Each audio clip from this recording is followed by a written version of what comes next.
last time I checked, I was there. I saw no bar like Aris 17. It's in a year.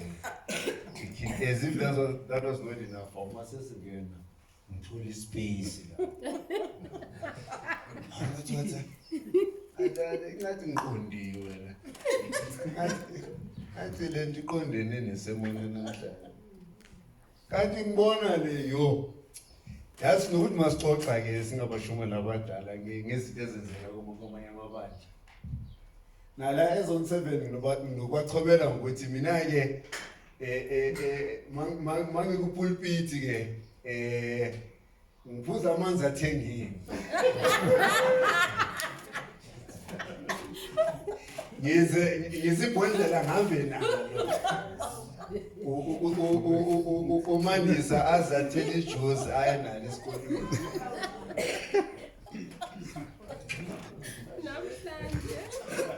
Oh, namhlanje.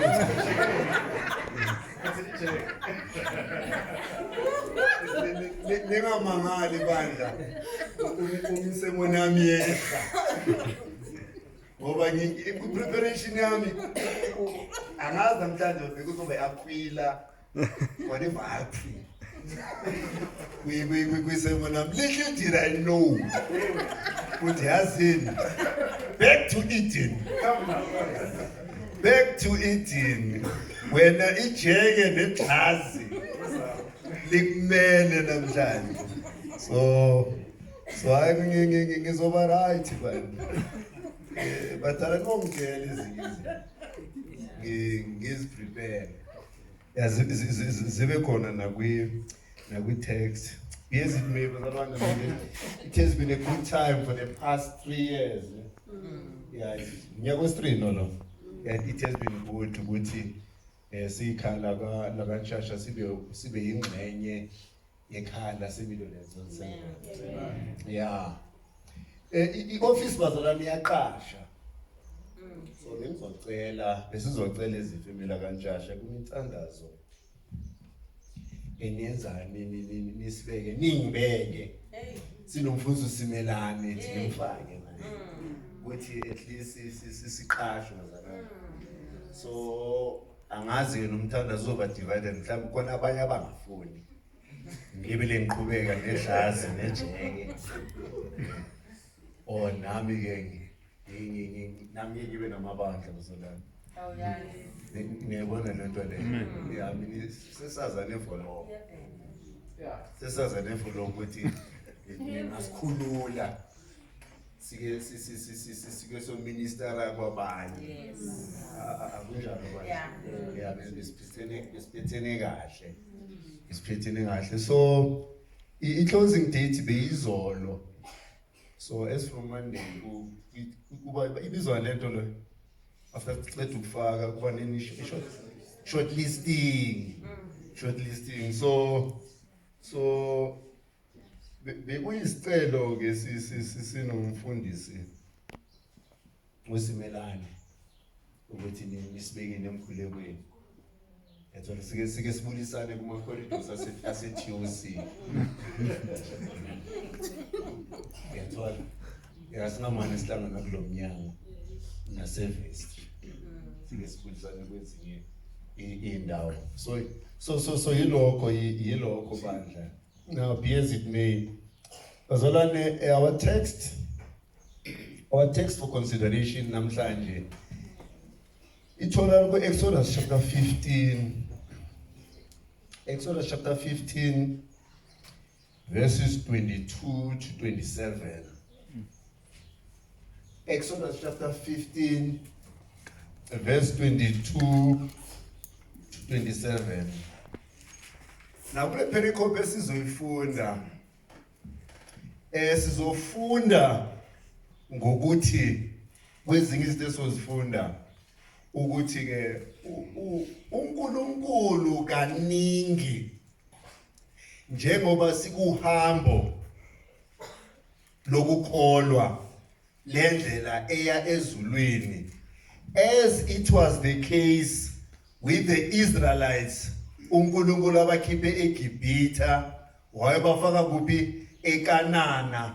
Along the way, uNkulunkulu kept on testing the Israelites as a nation, as corporate, as a nation. And siyazi ukuthi eBhayibhelini ke uNkulunkulu kaningi uma etesta abantwana bakhe akathumeli iskandalo. Uthi yazini kule season ngizokutesta. No Job zangamtshela uthi Job kune season engizokutesta ngayo where you will lose everything. Are we together? So i-journey yethu yobuKristu as the journey yama-Israelites to the Canaan land beyi-journey ebeyinama-milestone of test. So nakule pericope le sizofunda ngoNkulunkulu when he tests ama-Israyeli ngeMarah moment. ngeMarah moment yakhumbula lapho befika benxaniwe abethi bathola amanzi ali kulo ndawo bathola lamanzi lawa ebaba and that was the test kaNkulunkulu ukuthi bake baphuze amanzi ababayo efuna ukubona ukuthi ke bazoreacta kanjani and uNkulunkulu kwi-direction yabo ukhona izifundo esizozithola ukuthi nathi isifundo esizozithola ukuthi how to handle bitter moments in our lives. How to handle bitter moments in our lives. Ifundeka kanje Exodus chapter 15 verse 22 to verse 27. Then Moses led Israel from Red Sea, underline a milestone here Red Sea.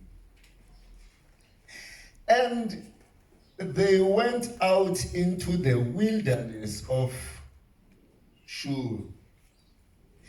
And they went 3 days in the wilderness and found no water. When they came to Marah, they could not drink the waters of Marah, for they were bitter. Therefore, it was named Marah. So the people grumbled at Moses, underlined. The people grumbled at Moses. Moses will lead Ayaba, saying, what shall we drink? Then in response to Moses, verse 25, then he cried out to the Lord. Underline that. And the Lord showed him a tree as they were grumbling, as Moses crying to the Lord, praying to the Lord.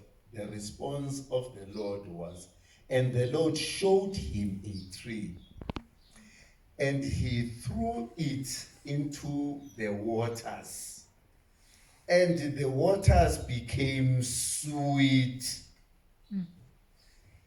There he made for them a statute and a regulation, and there he tested them.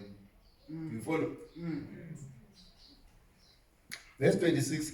And he said, if you will give earnest heed to the voice of the Lord your God, and do what is right in his sight, and give ear to his commandments, and keep all his statutes, I will put none of the diseases on which I have put on Egyptians, for I, the Lord, am your healer, underline, and I, the Lord, I am your healer.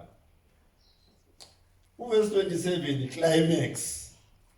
Which then they came to Eli. In other words, abazange bafike eMarah bafaka amathende bahlala. Aningizwa. Kodwa iMarah was a moment.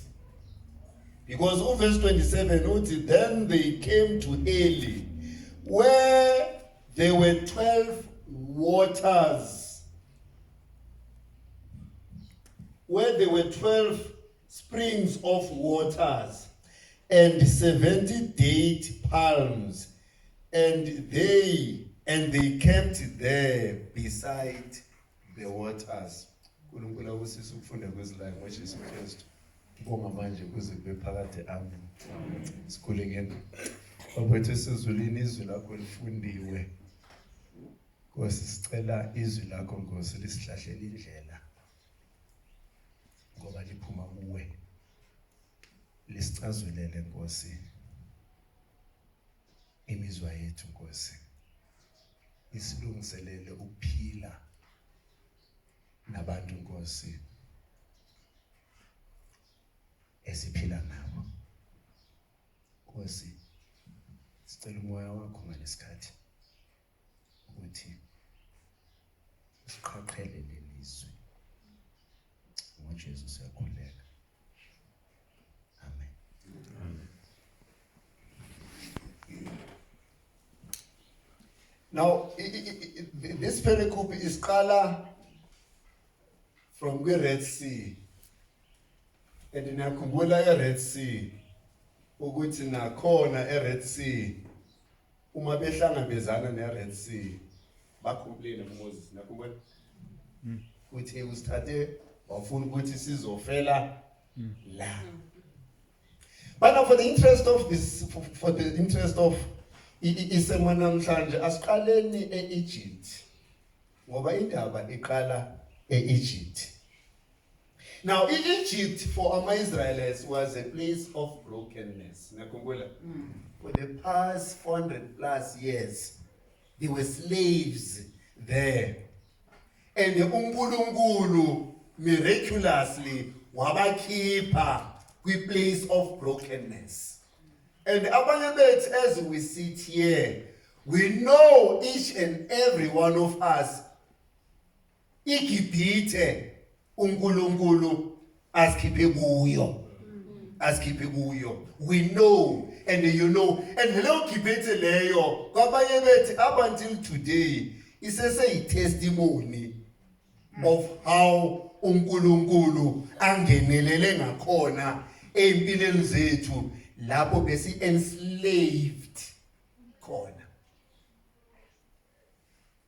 Now after they cross the Red Sea, uMoses ebonga into uNkulunkulu ayenzile ebebengayicabangi because ama action kaNkulunkulu exceeded our expectation abo. And uNkulunkulu bavulela ini iRed Sea. That was a miracle. And kulo miracle le reaction yakhe kwaqale kwacula uMoses ngengoma ebekuyipoetry ebonga uNkulunkulu ideliverance kaNkulunkulu. uMary uyayigova le ngoma around verse 15. Ayizange iqale uMary, uMoses owayiqala sipho lapho. Now kulo excitement leyo now baphuma eEgypt with brokenness. Are we together? Now mabesebewele iRed Sea bebheka emuva babona uNkulunkulu ebasolvela ama enemies abo. Akukhumbula. So babheka iRed Sea baku beach yaseRed Sea. Now kule beach yaseRed Sea uMoses uqala ingoma expressa deliverance kaNkulunkulu.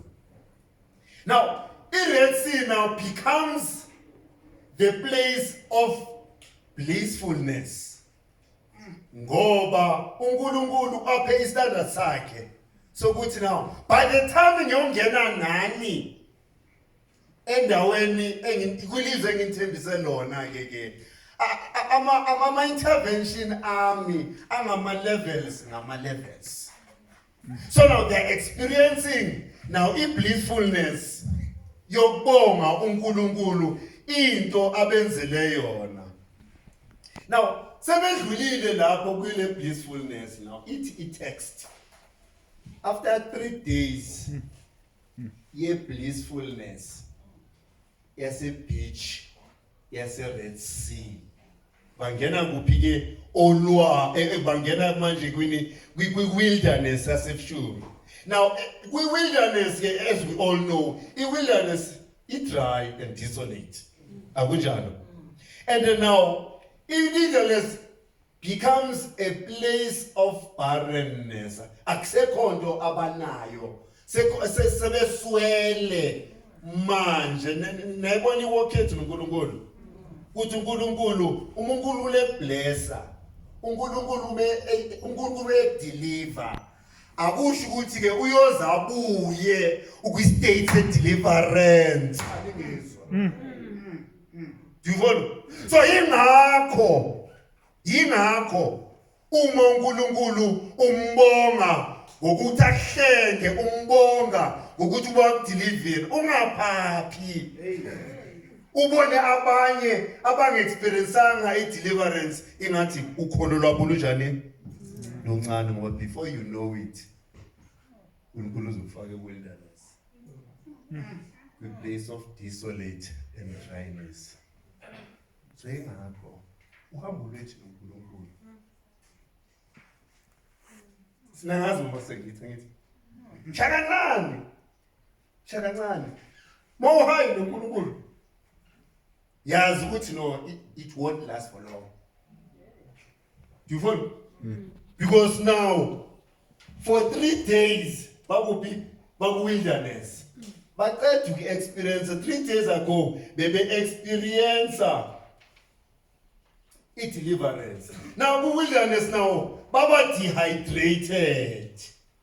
Do you follow? Baba dehydrated. So now ngokuba dehydrated ke manje ke bakulo hambo nobani noNkulunkulu. Are we together? Njengamakhola sihambe sibe dehydrated spiritual. Futhi siyabheka ngapha akhonto ezokusiza. Because i-state osukuso asinawo ama-resources of quenching ube hydrated.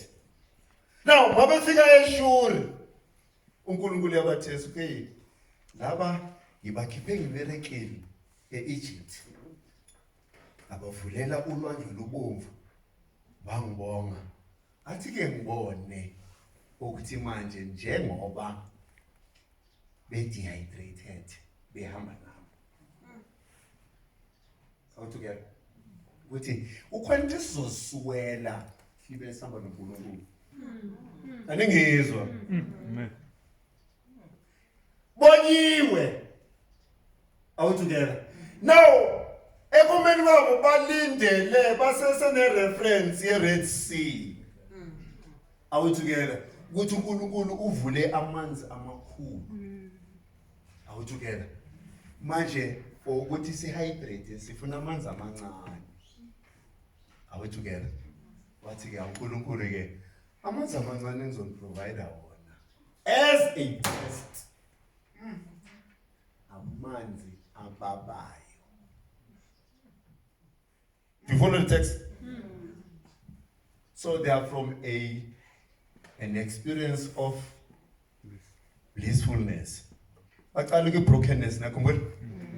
So by experiencing blissfulness, now sebe experience barrenness, a wilderness.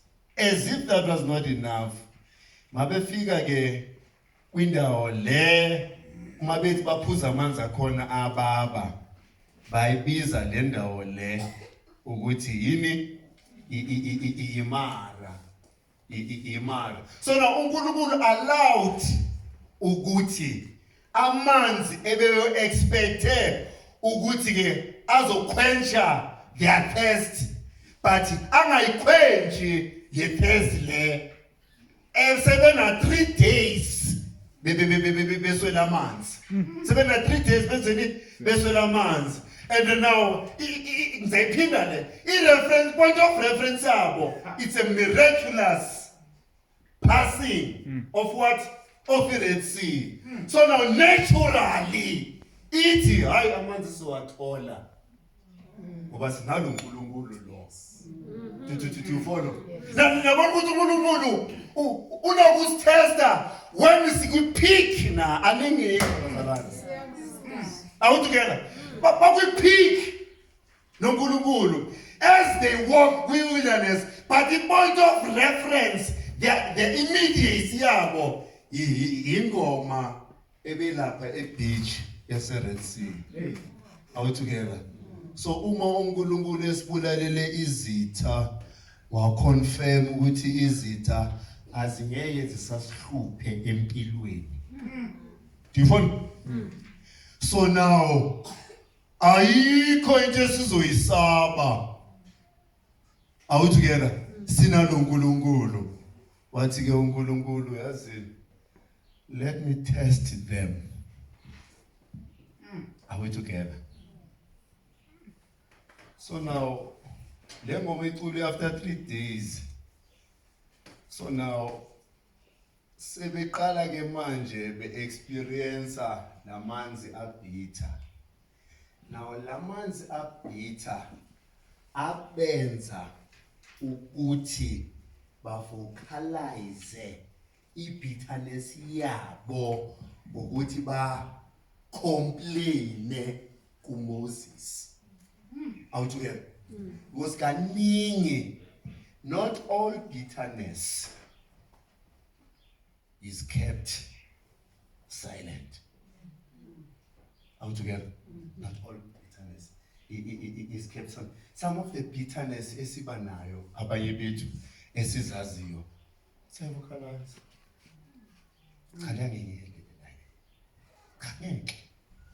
Angeke. Na uNkulunkulu ke kule bitterness that is vocalized, uNkulunkulu ke now ufuna ukusifundisa ukuthi bitterness in our walk with him sizohlangana nayo in different ways. Ikhona le boss emsebenzini ekwenza bitter. Awuthi khona le boss ekwenza bitter. Awuthi kuna le friend le onayo. Awuthi ukhona le family lo. Bakhona la befamily abakwenza bitter. Es umntwana kabani kaNkulunkulu. Ez uhamba nobani noNkulunkulu. Ez bebone izinto uNkulunkulu akwenzele zona. Are we together? But bakhona labantu labo. Are we together? Khona la enkonzweni lo muntu okwenza bitter. Are we together? Ukhona la ebandleni ibandla elibitha ngabadala. Ukhona ebandleni ukuthi abadala babitha ngebandla.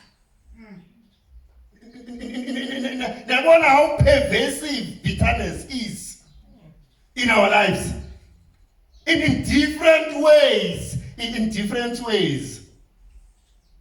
And how to handle bitter moment as individuals. How do we handle bitter moments as a family? How do we handle bitter moments as a church? How do we handle it? Because now, the reality is not about bitter water, but bitterness in you.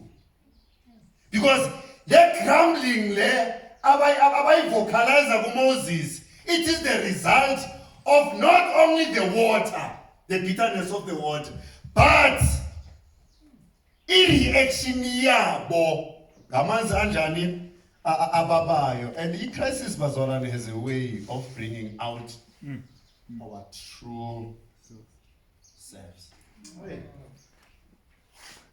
Akunjani? Khona abantu abathulile, so lo bamazi umthwele bese kuthulele kodwa le day ngiyathela ikhona,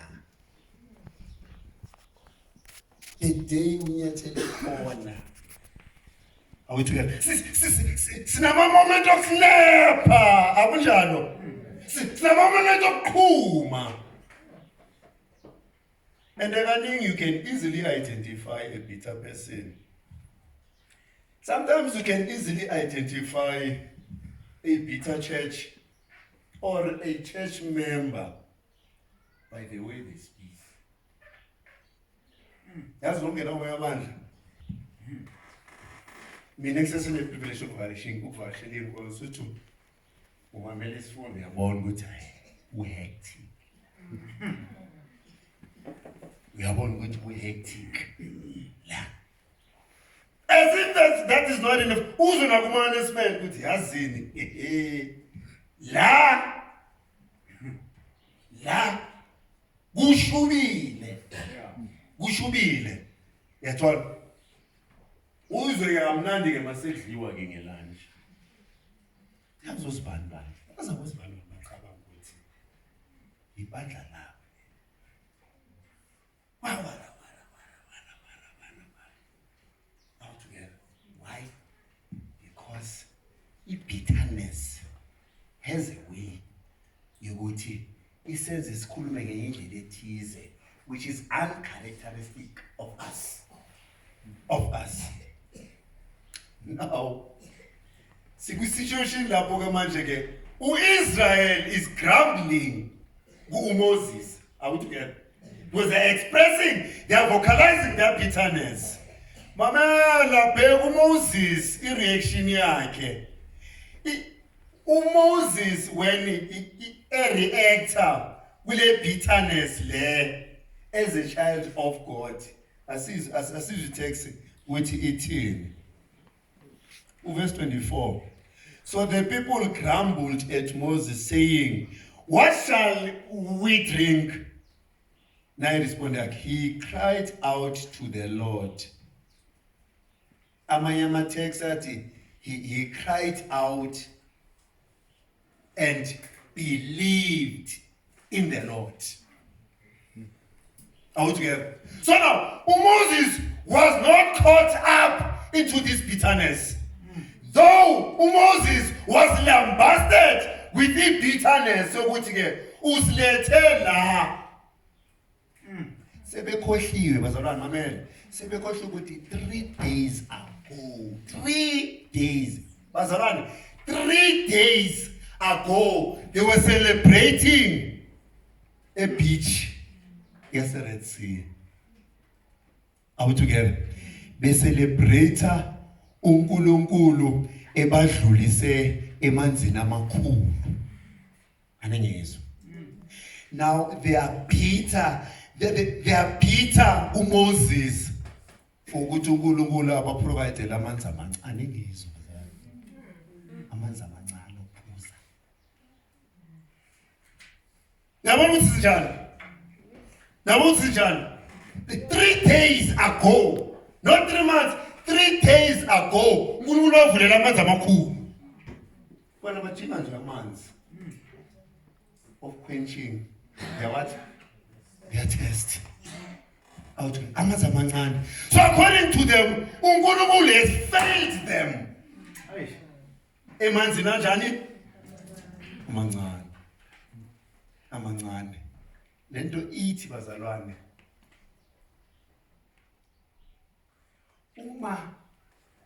Honestly, we can take a stock of izinto esikwatele uNkulunkulu ngazo. Compare lezo zinto lezo nezinto uNkulunkulu asidlulise kuzona.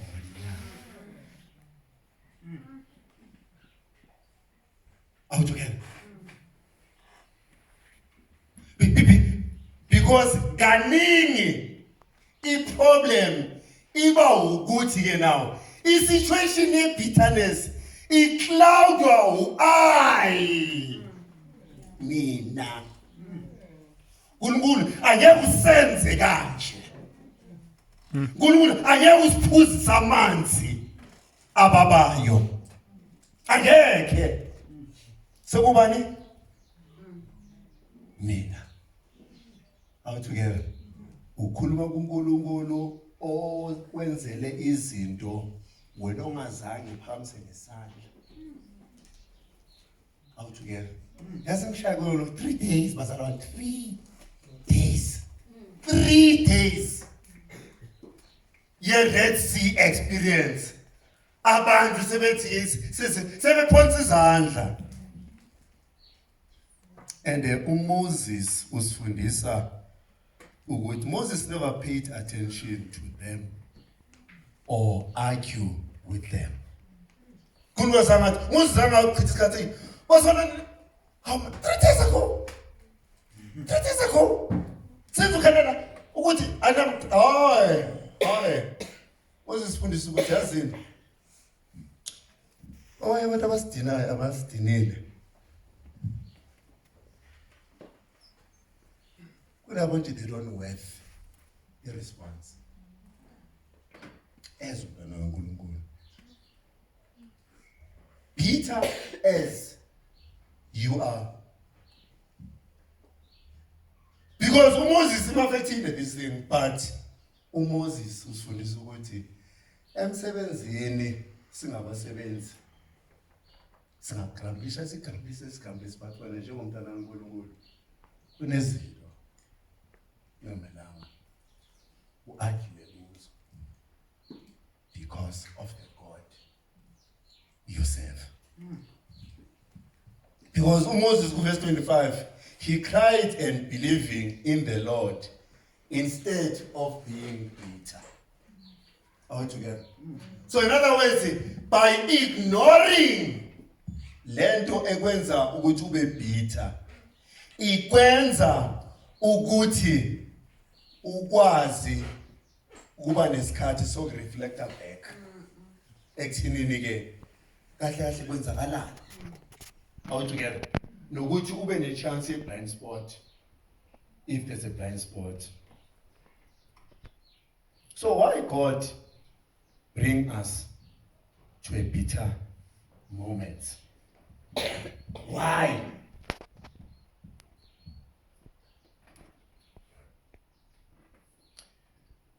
Verse 25 seke siphendulile ukuthi uNkulunkulu more often than not uyasitesta. Nani? Mama bitter what? Moment. Because la ination ibitter. Shin la ibitter. We text ination is bitter. Are we together? And the leader. And the one ukuthi leader it throw izandla. It is boneleni. Are we together? So Moses was not caught up in a bitterness syndrome. Are we together? Abanye bethu kunezinto kulabantu esibangalile because of a bitterness syndrome.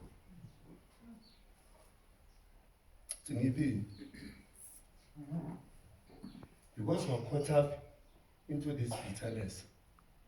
Are we together? Asifani no Moses ongazange afune to be caught up with the nation with bitterness. Are we together? Then Moses and the bitter. It Bible cried and believed in what? In the Lord. So more often than not, God allows us to have Marah moment as individuals, as a family, as friends, and as a church. All together. So let it shoot from time to time. Ebandleni kwenzeka izinto ezobabhitha. From either side. Sometimes youth Izoyenza izinto ezwenza ibandla libe njani? Libe bitter from either side. So now ithi ke lento laba abakwi-receiving end. Are we together? So now if i-youth ikwathisa ibandla and ibandla liba kwi-receiving end,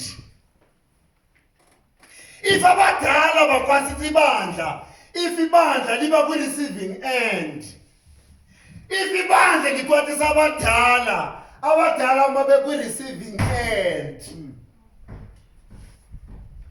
it text those ababa kwi-receiving end as Moses was. The way out is to cry unto what? Unto who? Unto the Lord. And believe in the Lord as Moses. So now, if we earnestly pray for izinto ezisenza bitter, there is no way uNkulunkulu or umoya ingcwele can suggest ukuthi yazi ngala shia. How together? Uyazi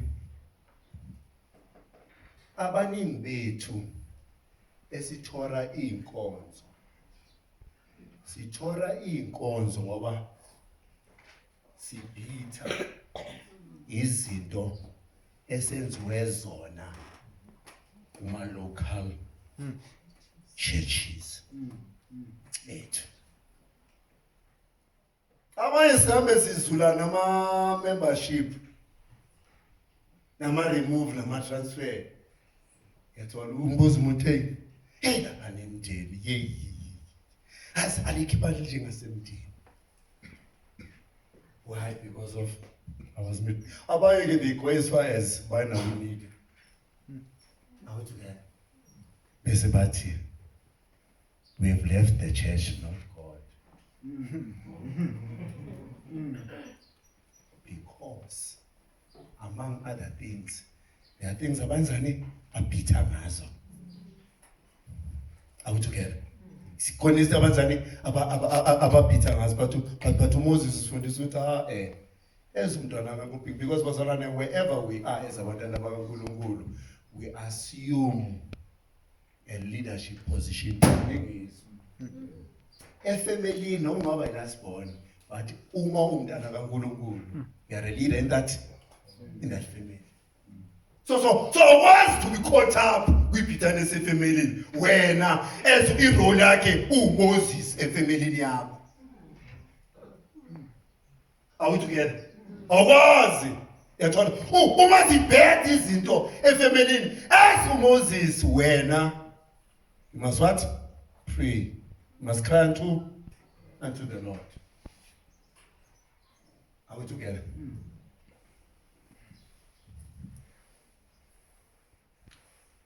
Now, one of the reasons, if it was not for disappointment, God would walk with fake Israelites to the promised land. If it was not for Marah experience, all together, bekezohamba uNkulunkulu nabantwana abaka-Israyeli abasese ku-euphoria ye-Red Sea experience engena lutho lokuthi i-concretize ukholo lwabo lokuthemba bani uNkulunkulu. Yazwa? So uNkulunkulu wanted to prune them. Ukuthi now Israel ngifuna ukuthi nibe abantwana bami kwizizwe ezisesonweni. Umhlaba eniphila kuwo umhlaba wesono. Awuthola lo mhlaba wesono ugcwele izinto eziningi ezikhubekisanayo. Are we together? So now angifuni ningazi kuphela njengoNkulunkulu ovula ulwandle. Are we together?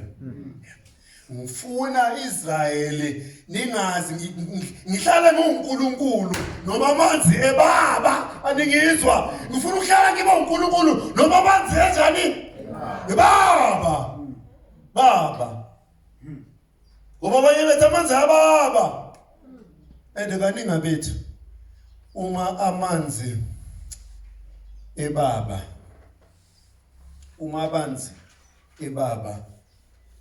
empilweni zethu i-commitment iyayehla or iphela uma impilo seyibaba impilo yobuKristu. So uNkulunkulu allows ama-disappointments empilweni zethu ukuze alungise i-genuinity ukuthi sibe genuine ekumthandeni uNkulunkulu, ekumthembeni uNkulunkulu. Ungabe uNkulunkulu esimthemba ngoba esivulela ulwandle olubovu. So now uNkulunkulu, to show who they were, uNkulunkulu had to take them to bitterness. Jazi ungazitsheli ukuthi ngoba naku ufana noPeter ehamba phezulu kwamanzi ngoba ebizwa uJesu. Nekhumbula moment kaPeter. That's all ukuthi it was a phenomenal moment. Ukuthi in their lifetime kunomuntu ohamba phezulu kwamanzi njengoJesu. Are we together? So I can imagine uPeter noma ebheke emuva ukuthi nembukele nihlulwa yini ukucela nebona lutho le so uNkulunkulu from time to time ufuna ukusifundisa ukuthi let us not define God and cling to God for the things asenzela zona ezinhle. Are we together? uNkulunkulu from time to time will allow izinto ezosdisappoint. So njengoba sihleli la, we've got different forms of disappointments that we carry. And abanye bethu could not handle those disappointments. They decided to leave the church. Are we together? Abanye bethu siseza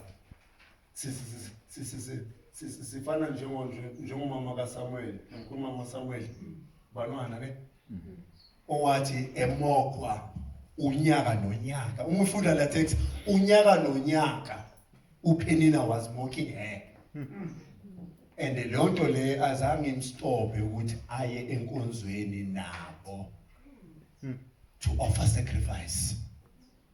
So why kulamalanga beke enkonzweni aye offer enesibibithwane. Out together because uNkulunkulu kuye beke understand ukuthi uNkulunkulu in all circumstances. In all circumstances. Whether the circumstances are bitter or not, uNkulunkulu let God be what? Be God. Be God.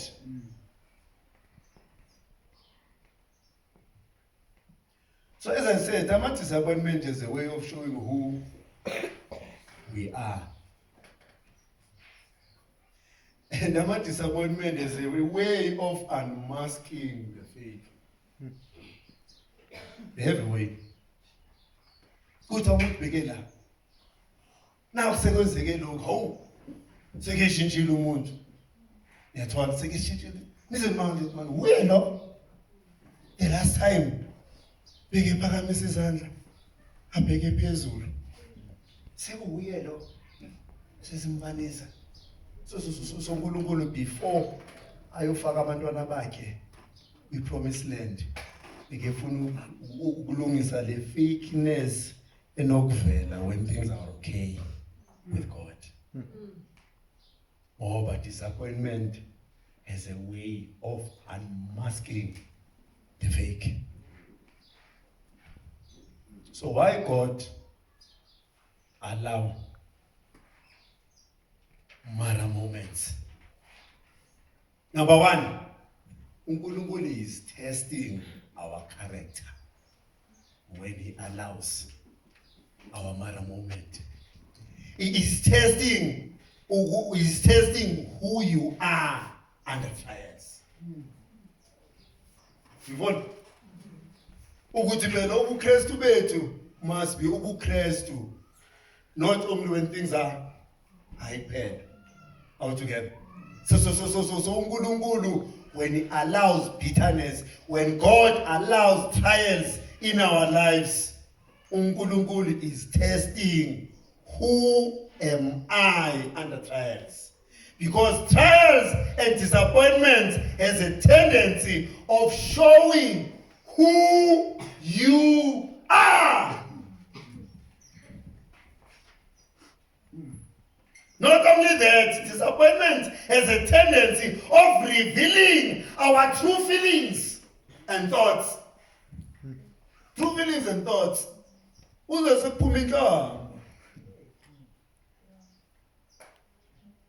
Uzuphiel, not. Hi. Ngoba ke namhlanje ke i-video cannot lie. Do you follow? Akakhona okuhlelela. Izinto bekezisho. Izinto bekezenza. Are we together? Why? Because disappointment has a tendency of revealing our true feelings and thoughts. Number two, i-test uNkulunkulu asithesta ngayo Marah moment ngama-disappointments ukuthi uNkulunkulu is testing our confidence in God. That is, who do we really trust under disappointments, under trial? Uma sekubheda sithemba bani? Are we following? So uNkulunkulu allows disappointments, uNkulunkulu allows trials to test our confidence in Him. All together. Amithi bazalwane, sicela ukubonisa i-confidence esinayo nge-Red Sea experience. Akunjalo. But asikwazi ukungena eKanana nge-Red Sea what? Experience. Asikwazi. And the character of ubuKristu cannot be molded by a Red Sea what? Experience. Hence, uNkulunkulu allows in our trials. Our trials, Hila attest our confidence in God. That is, who do we really trust under disappointment? Over 3 days ago, we celebrated. And as I've said, Basalan, Marah experience is just a swimming pool compared to the Red Sea. Do you follow? It's a swimming pool. Manza mancane. Abadingayo. Bathethe ukudlula emanzini enzana ebengabagwinya baphele. So now they lost their confidence in God who opened the Red Sea. So disappointments are always a product of unfulfilled expectations. So the Red Sea was a lesson God gave them, saying, I can deal with bigger problems. I can deal with something that is bigger than the trial that you are going through. And you know that uyazi ukuthi ngisuka kuphi nawe.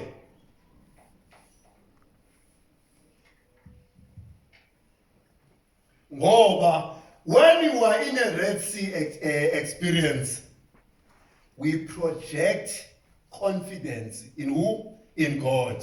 But in a Marah experience, confidence in God is gone.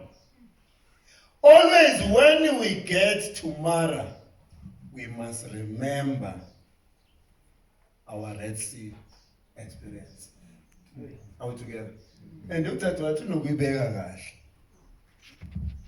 that's what no we beg. Lest we forget. Lo nkulunkulu. Abasathe khona. Are we together? Ngoba njengoba sihleli la uNkulunkulu wayethi sidobhe sikuma daily box. Awuthi siyacebezela namhlanje noma pulpit. Are we together? But uNkulunkulu uthi hey after kule pulpit kuneMarah. Mele uhlale lingekasho lelanga lingekapheli leviki kuneMarah. So when you get to Marah, you must remember your Red Sea blissfulness with God.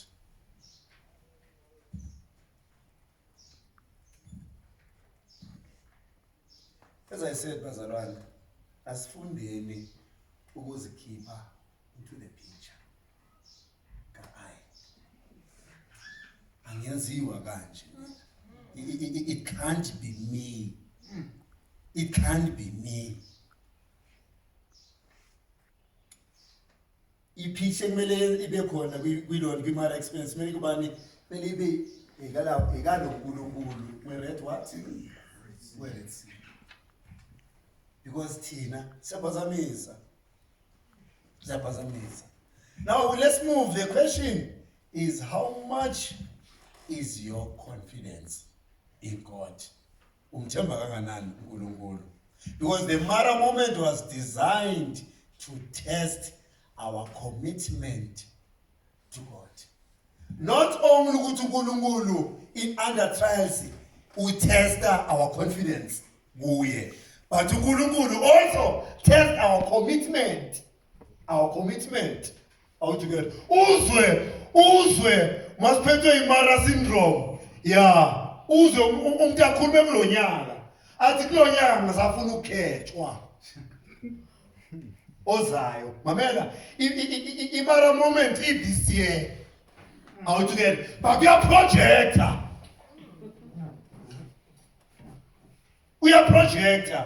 Uthi yazini ke kulonyaka ozayo le commitment enginayo kulonyaka ayisephe. Aningizwa bazalwane. Why? Ngoba uNkulunkulu ama disappointments nama trials uNkulunkulu is testing our commitment. Our commitment. Yeah. Awuthuke. Ngoba ke manje ke uma sesiku under trials i-commitment yethu yokuthandaza goes down. Yeah. Commitment ye-devotion goes what? Down. The commitment of reading the word goes what? Down. I-commitment yokuthi uma inkonzo iqhubeka ube yiphathi yenkonzo goes down. Bona inkonzo zihleli ngaphandle. Inkonzo iqhubeka afternoon. Baba Marah moment bazalwana. Baba Marah moment. Because akekho umuntu ophuma ethuze sabateni. Athi ngafternoon ngizohlala ngaphandle. Aningizwa bazalwane. Ningizwa bazalwane. Ngoba masele ngaphandle ama-Marah things ezizikasayo yilezi lezidinayo ezenzakalayo. Into ezidinayo ezenzakalayo. Out together. So a commitment is what? It's gone down. Ekugcineni ke masiphele commitment, we leave the church and say we have not left God, we have left what? The church. And that speaks to a commitment. Commitment is what? Is down. Now, a moderate length to issue. Uzawuthi phela ngizoyeka mina. Phela ngeke ngiqede nalonyaka manje libele nenza lento eniyenzayo.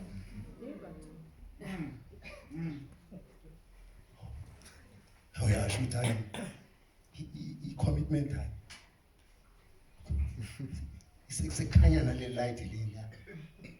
Ukuthi ke manje udinga igarage. Dinga igarage. Isila. That is going to come ngayo. Kume ngayo uzithole lencwadi eqhamuka kodwa wanda wakhethayo no meeting committee. Let me can get it. 12. Umuntu abe bold.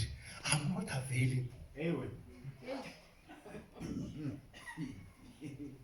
I'm not available. Sengingenze kanje. Abantu basetha ama-reasons. I'm not available because of that and that and that and that and that and that. Why? Guys, i-commitment yenzeni? Isho ukuthi le trial uNkulunkulu akutheste ngayo. Ishaye ini commitment. Awuthi ke mamela. Angithi uJesu uthi I will be always with you until the end. Awuthi ke. And asakafiki with the end, but when you share that this year, next year.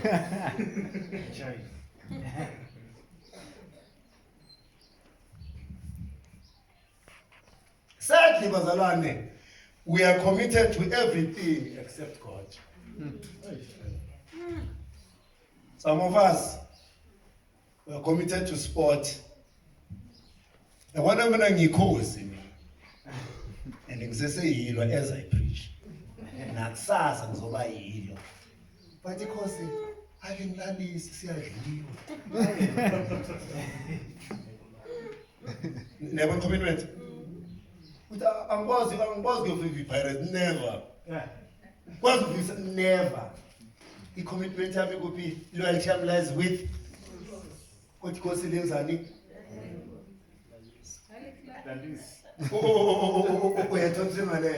to your point, your booty.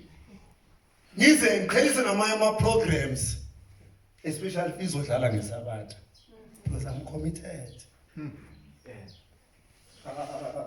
Are we together? Are we together? But now, uma bengidinile enkonzweni bese kungaphinde ngikhethe. But she's my ngidinile. Anye ngithi ngiyanyeka. Zoniyeka ngizonishiya. And awethu was so committed to shopping. Yazi le kengele my stress ivele nje yibe ku shopping spree. Because of the commitment to shopping. Or to get abanye were committed to work. And because no emsebenzi max bangadina uzithumele ne prayer request. Ngicela nikhuleke nemsebenzini hey akukho right umsebenzi. Or to get because u committed emsebenzini. Noba kuyeke njani? Nikho right. But la enkonzweni babuthi ushela this year. Uthi next year. Guys, do you see element of commitment? Do you see commitment element of commitment? Kodwa lezi zinto lezi zethu. Uyathola? Lezi ziphelayo uma uJesu Kristu ebuya. Aningezi. Because lezi esibhizi ngazo esi-30% anikhulekele khulema le boss lena hey le client lena hey committed umthandazela all together. So ama-trials uNkulunkulu asifaka ku-test commitment. Yathola uthi la enkonzweni sesifika ngey'nkathi but emsebenzini sivuka ekuseni sibe nesineke se-traffic and kaningi sabantu akubi ne-traffic.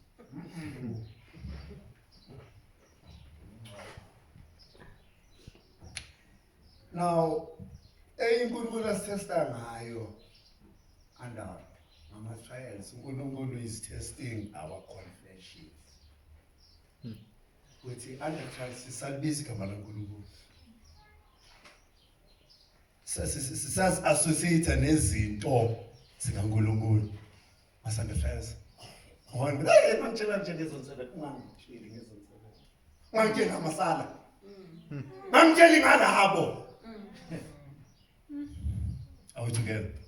And before that, maybe do you see it? Before my trials, the time we had seen, hey, uthando engilithola ezone 7. But under trials, ningazongitsheli ngalapho. Out again. So the confession, ubona uyisho, yathola ubabaza leli bandla elinothando olungako. That is what we do, and that is what we say about God when we are disappointed. And those who blame God in their disappointment are those who know Him least.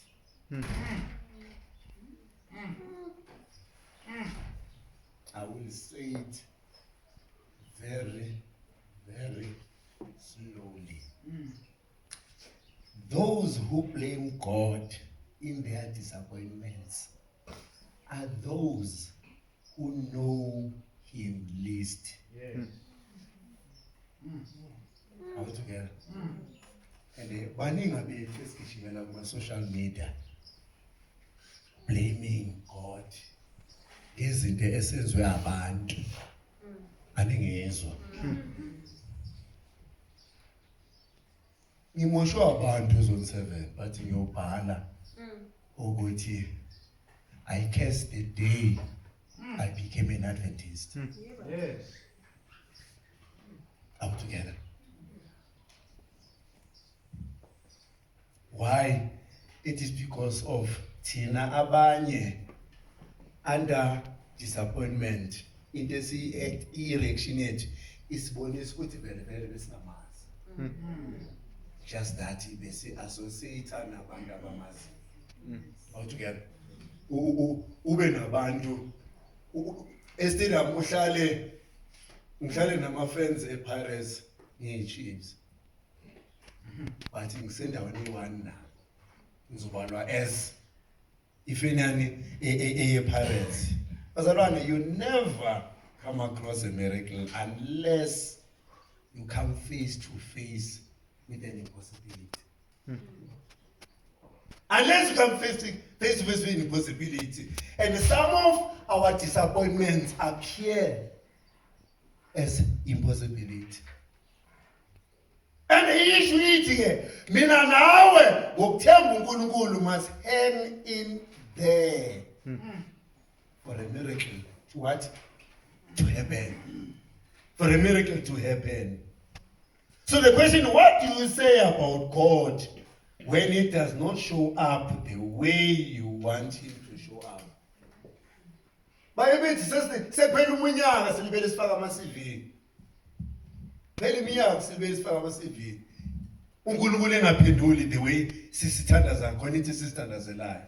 Yathola. So what do you say about God when it does not fulfill the expectation? Bazalwana sivaleni nge-remedy. A remedy for ama-disappointment. The remedy for ama-disappointment. And the remedy yasithola kubani? So verse 24 no verse 25. Verse 24, so the people grumbled at Moses, saying, what shall we drink? Then he cried out to the Lord, and the Lord showed him a tree, and he threw it into the waters, and the waters became sweet. So when the crowd was murmuring and complaining, Moses as a leader was crying and believing. So God showed him a tree, and that tree was a sure solution. So now, uNkulunkulu uphendule uMose as uMose emkhalela ngomkhuleko. And laba bebegramblisha ebekulindeleke ukuthi bakhale noMoses missed what God revealed to Moses. So, you see the danger of complaining, of grumbling. When you're disappointed, when I'm disappointed, you see the danger. You miss the revelation of his solution. And ule crowd lesikhuluma ngayo ubani konini? It's Moses. Why? Whilst others were murmuring and complaining, he was doing what? Praying. He was praying. He was praying. He was praying. So God showed me a tree, which was a solution, while those were complaining and blaming never saw a solution. So let issue with bazalwane, there's no solution eqhamuka complaining.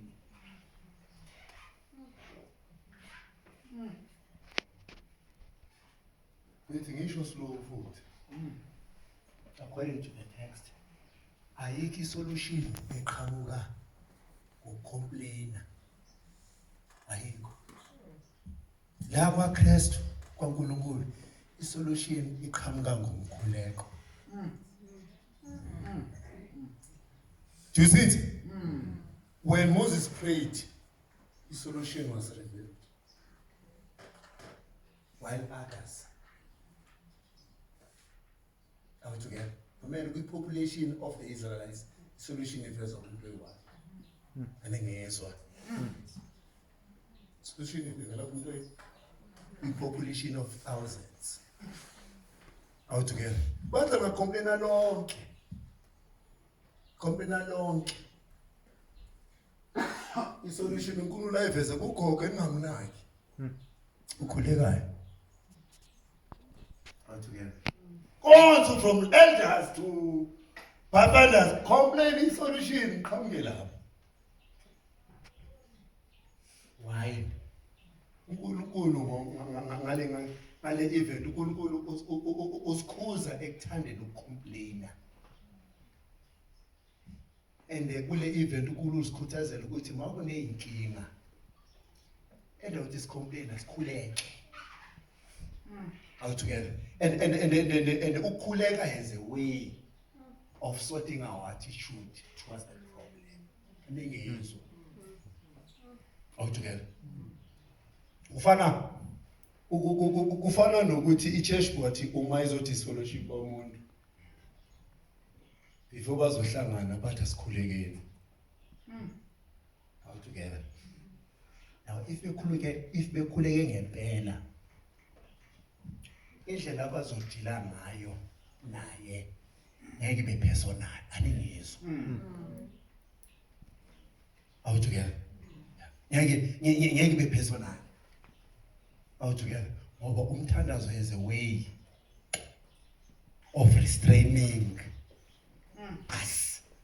All together. But what? All together. Yeah.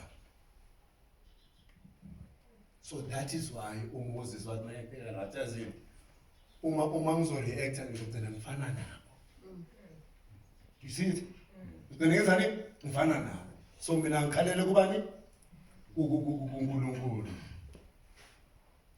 Here's the interesting la kulesini le. Amena. Bonke bakwisini bakwilocation yokuMamara yePeter Waters. Are we together? Bonke, including Moses. Are we together? But it's only Moses over the sight of seeing the solution. All of them. Yes. But with location, yamanzanjani ababayo.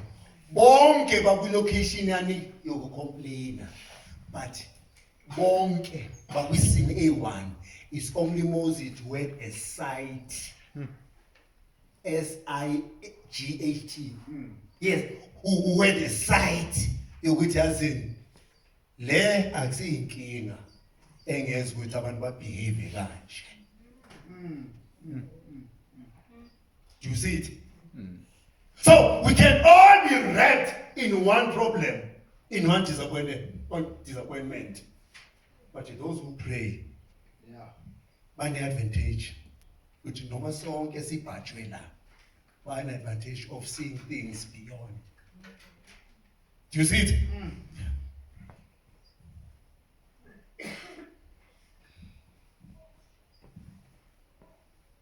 So isho ukuthi lento bazalana, when we pray and believing in God, that event, that exercise is prepared for a solution. Bekani ke power of the remedy, power of the remedy. When Moses threw the tree into the water, the water became what? Sweet. Now, lekhulu uMoses alphonsayo kwi-Old Testament. Kuba, listen to me, Christology manje. Listen to me. Lekhuni leli uMoses uliphonsa emanzini anjani? Ababayo. And lekhuni lithe mangene emanzini anjani? Ababayo. Amanzi abanjani? Abasweet. Uma uJesu Kristu ezalwa in the New Testament, uzalwa kumhlaba who was rotten. Yeah. Yes. Was bitter. Are we together? And now lo muthi le planga uJesu awabethelwa kulo. Laletha isisombululo kule bitterness esasithola sikuyo siwumhlaba. So now these three represent Jesus. Yes. The one or later the sweetness of life in the New Testament. So whatever bitterness is in your situation, if you put Jesus in it, it will eventually become sweeter. If your heart is bitter, try Jesus. Are we together? Because Marah, the lakhuni lelana, but mabelifaka kuphi emanzini. Are we together? Again, uNkulunkulu itabenzela yona ya exceeda ama expectation abo. Hey. Are we together? So if bazalwane, you are emotionally paralyzed and spiritually drained, try Jesus. This is a solution. This is a solution. Ufike kana iwani selinjani liphelile. Sekusawa kuphi emtshadweni. Yabona nje? Try Jesus. Try Jesus. Why? uNkulunkulu abalethe athathe ngekhulwa bafake amanzi. Uthi ke uNkulunkulu kuvesi uverse 26 lapha ekugcineni. For I am the Lord who heals you. Yes. You are emotionally damaged. There's God who is healing. Yes, sir. You are psychologically depressed. There's God who says in this verse, I am the God who what? Heals. That's one. Because some of the diseases that we carry are the result of bitterness. We are carrying for so long.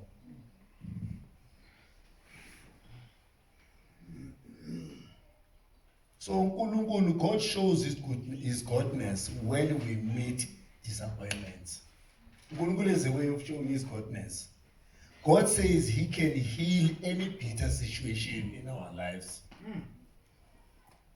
Interestingly, is one verse 27. After uNkulunkulu ebatshele lokho, then they came to Eli. So in other words, they never stayed. Marah. Do you see it? Thina ke sihlalayo kwaMarah.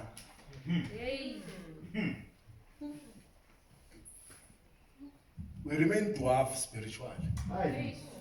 Because Marah ayinikeza room legrowth.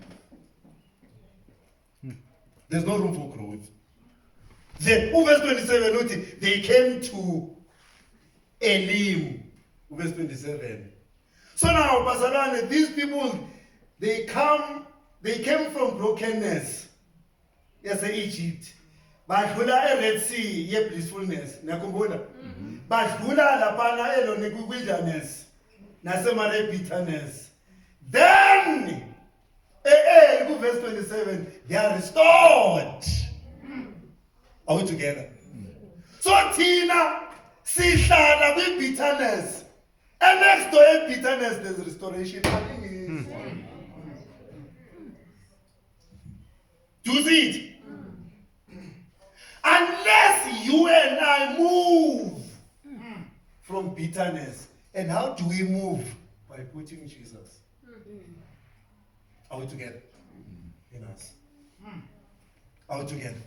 Then when we put Jesus in us, then Jesus is a way of moving us from bitterness. As verse 27, so now, Mamela, verse 27. Then they came to Eli, where there were 12 springs of water. Yes. Hey. Mamela, Israel had 12 tribes, and in this one, each tribe, ngomthandazo kaMoses, was allocated. Are we together? If it was not Moses who enabled them to move from Marah, bazalwane, asiyekeleni ukuzibambezela. There's Eli, where there is spring of water. Yes.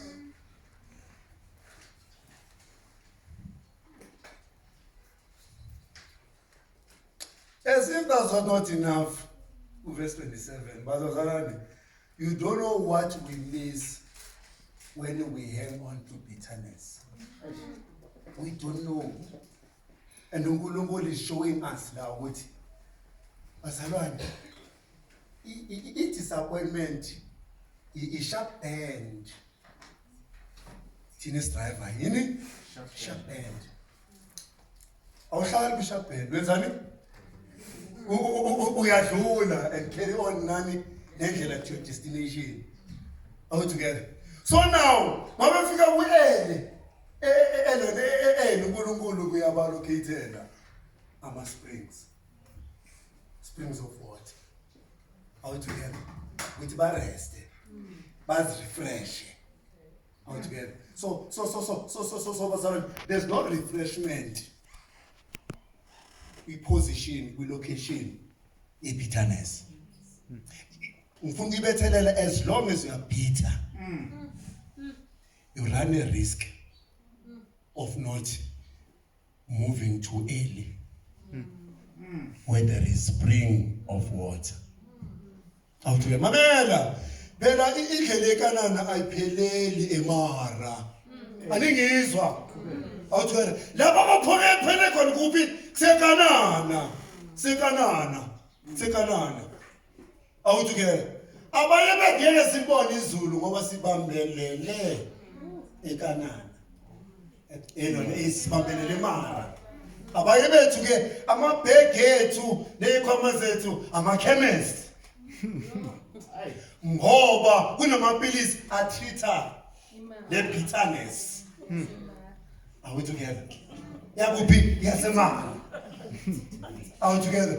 And indlela pheleli la iyekanani indlela. Are we together? Bheka ukuthi ke bake bakhiphe eMarah.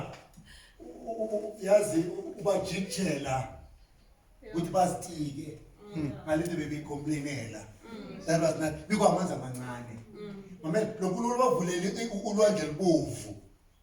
Awuthi ukuthi yazi ngizonikeza nje each and every nation even a spring of water. Lastly about resource. It's text. And 70 dates palms, and they camped there beside the waters. Asivale. Ukuthi uNkulunkulu mayesekhiphile kwibitterness. uNkulunkulu resources. Now you will know ukuthi ke ama palms tree anama dates ne. Now ama dates. Asweet ne. And lobusika kunonikezana energy. Out together. You know why uNkulunkulu ebanikeza ama dates? With abanikeza energy. Ukuthi ngisho slow. In the next chapters,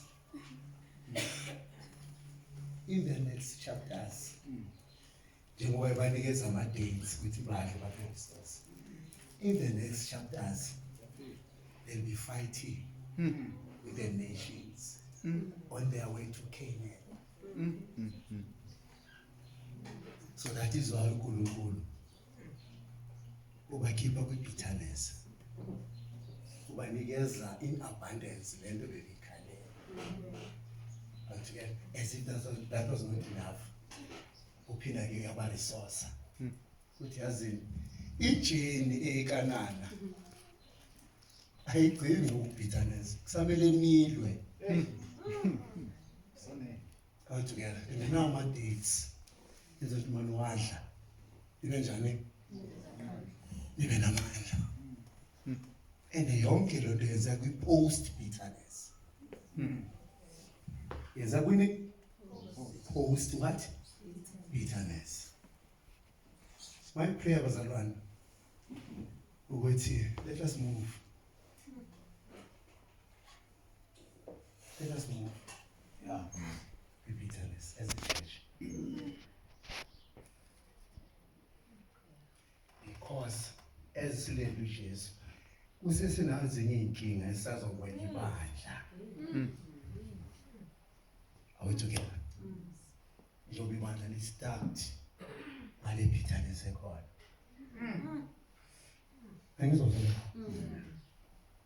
There are still issues esazokwenda ibandla before Jesu Christ abuye. So we can't be stuck ngezinto ezingeke zilethi healthy kwakithi empilweni yethu. Are we together? Yeah. So my prayer bazalwane, let's move to it where uNkulunkulu has prepared our refreshments, our resources. I don't know ubani ohleli okhona la. Ostart nje nami.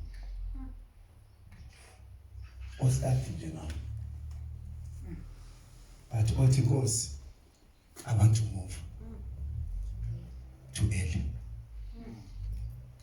I cannot cope with the Marah moment when I now know there is best that is laid ahead for me. Out together. Because sonke bazalwane sendleleni eyakhaya kuphi ezulwini. As Israel was on his way to what? To Canaan. Iman was not the stop. Was not the final stop. Was not the final stop. Angazi ngikhuluma nobani ezingikhuluma nami. If ukhona phakathi kwethu uthi Nkosi ngicela ungisize ngimove from the Marah moment. Ngimove from the disappointment engikuyo. Ngimove from the bitterness engikuyo. Because I know there is much better that is in store for me. Ezoyenza ukuthi ngiqhubeke nale ndlela. Phakama nami sizokhuleka. Phakama nami sizokhuleka. Because not only ukuthi le viki esizoliqala lengasifaka kwi-early experience, but we now know ukuthi from time to time uNkulunkulu will throw our test through a form of disappointment. So in other words, ithi lento moving forward, mina nawe kusemela kusithwala izandla when we hit the rock of disappointment, of bitterness. Because we now know ukuthi uNkulunkulu has a way ukuthi ngale kwale rock there is some refreshment and some resources. Because uNkulunkulu ufuna sifike ezulwini sim-experienceile when he resourced us, when he took us out of bitterness. Asithubelezisile kuma-disappointments. And umthandazo wami uthi ezingizobuyela emuva uNkulunkulu angangisiza asisize sonke ukuthi masibuyela back siyofisa lama situation e-disappointment nama situation e-bitterness sikhuleke njengoMose ukuthi uNkulunkulu asiphe nathi lesasihlahla ekuzoba yiso amandla aso azolungisa lokho kungaphezulu kwamandla ethu. Lokho kungaphezulu kwamandla ethu. Asivalele amehlo. Bakwethu sezulwini Mesiya olungileyo kusisomandla. Siyabonga Baba always ukubonisa how serious are you ngokusindiswa kwethu. Nkosi sibonga Nkosi amatiletile owenzayo uthi Nkosi noma kanjani we must make it to eternal life. Nkosi siyabonga ukusazisa ukuthi lempilo yobuKristu lendlela yobuNkosi will not always be rosy. It will not always be rosy. Some of us here Nkosi sisise Egypt abanye Nkosi sikwi-exit yase-Egypt Nkosi baye bethu Nkosi njengoba silana right in the midst of Marah baye bethu Nkosi already Nkosi we are lavishing kuma springs of water. Nkosi sisonke kuma experiences esinawo sicela ke Nkosi ukuthi kube uwena umkhomba ndlela uyosifaka ekanana yezulu elisha nomhlaba omusha. Nkosi sisize uma sobuyile emakhaya siyobhekana nalama disappointments siyobhekana Nkosi nalama bitterness esiwashiyile ukuthi Nkosi may you please mold our characters, mold our attitude, so that Lord, even in situations esobhekana nawo kube ubufakazi ukuthi Nkosi indeed ukhulumile nathi futhi uyasihola usiholela endleleni lapho siyolindela another experience nawe. Lona Nkosi umkhuluke ukuthi ngaligameni likaJesu Kristu obonga manje kuzobe phakade. Amen.